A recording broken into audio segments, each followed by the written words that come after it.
JEKdan qanday qilib chiqib ketish mumkin? Ya'ni JEKdan chiqish uchun siz na hokimiyatga, na vazirlikka murojaat qilishingiz kerak emas.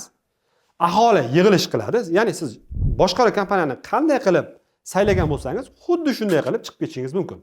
51% aholi yig'iladi. Boshqaruv kompaniya masalasi ko'tariladi.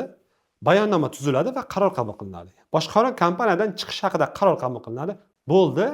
Mana shu hujjat boshqaruv kompaniyadan chiqish uchun asos bo'ladi va yagona yuqori kuchga ega bo'lgan hujjat hisoblanadi. Ushbu hujjatni olib siz Uy-joy vazirligi, ya'ni qurilish va uy-joy kommunal xizmat ko'rsatish vazirligiga ariza bilan murojaat qilasiz. Demak, mana bizning yig'ilish bayonnomamiz, biz chiqib ketganmiz, billing tizimidan o'chirib yuboringlar degan mazmunda siz ariza bilan bayonnomani ilova qilishingiz mumkin. Chiqish uchun na hokimiyatga, na vazirlikka murojaat qilishingiz shart emas. U tomon u olgan kreditlar nima bo'ladi, aholi qarzdorlik masalasi nima bo'ladi degan savollarni boshqaruv kompaniyaning o'zi sud orqali hal qiladi.